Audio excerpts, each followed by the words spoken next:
Hi everybody and welcome to the daily scopes for the 24th of July.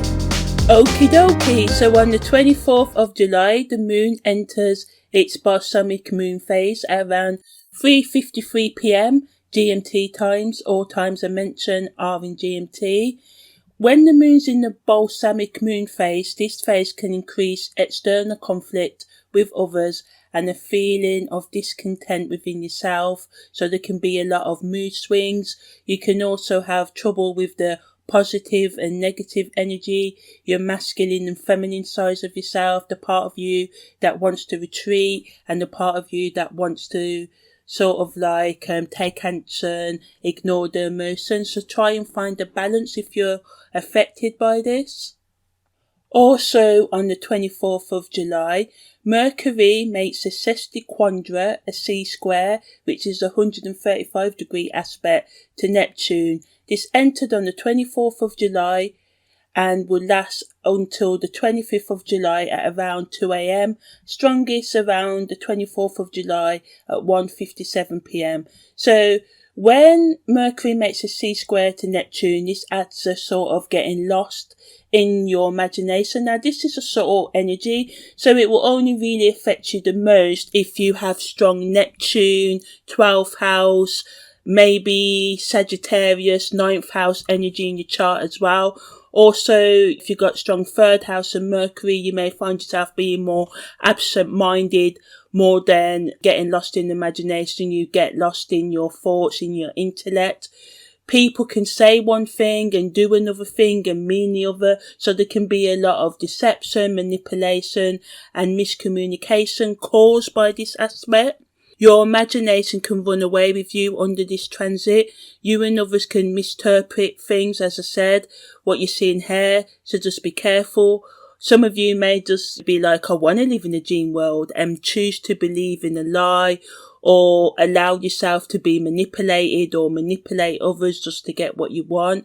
There can also be an increase in believing in get quick rich schemes and scams and stuff. Of course, we are in this sort of inflated recession. So check the facts, make sure, you don't end up losing more money than you can afford to lose for falling for any scams or anything like that. Also, there can be believing in superficial and not the facts of a person or situation. This lack of clarity can cause misjudgment and losses in emotional, psychological, financial losses. Being too idealistic and unrealistic about what you can achieve at this time can also cause problems. Intoxicating substances like drugs and toxic people can drain you of your vitality and make you more susceptible to illusionary thinking. Letting your past mistakes and actions hold you back. Refusing to deal with truth because the truth can hurt. I know it's painful to deal with trauma, hence I understand the human need to run away from it. Within saying that, if you allow your suffering to always and your pain to always rob you of the good that can be found in your life by refusing to face it, numbing yourself in intoxicating substances, etc., and distractive relationships, porn use and all the rest of it, you're always going to be stuck in a vicious cycle.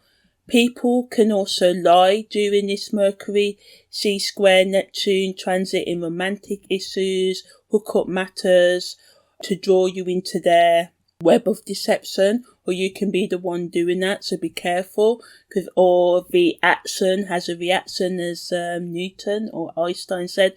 However, whatever, it's the saying. So yeah, miracles can happen, I've seen them, but what I've seen more is people lying to draw others into their misery. So if you do get an instant, a gut feeling of, this person's telling me some lie that sound too good to be true, then try and follow it. I'm not saying avoid them, but just watch them with an open eye, because if you feel you're in love, go for it, but keep at least one foot on the ground and watch their actions, because words can lie, but behaviours, actions rarely do. So as you can see on the 24th of July, so there is a big need to separate fact from fiction at this time. This energy of Mercury C-square Neptune is best used for content creators, or for you to, on the individual level, even if it's just for yourself, to do some journaling, to delve into your emotions and just see where your mind takes you. Maybe watching a fantasy TV show, listening to music like, I don't know, ethereal music, a bit of Balenciaga, but actually that's not ethereal, just some fantasy inducing music. The Bird and the Bee can be quite good at this time, and so anything in that electro pop fantasy inducing sort of Bjork genre could help you get in touch with your emotions and your creative side right now. So yeah, if you're a writer, content creator, this can produce some kind of genius artistic creations, can be started or progress under this transit. It's excellent for mixing fiction and non-fiction, sci-fi writing, alternative writing, to find your originality, your unique voice. Musicians, artists and performers can use this transit to broaden their eccentricity and maybe work on their performance.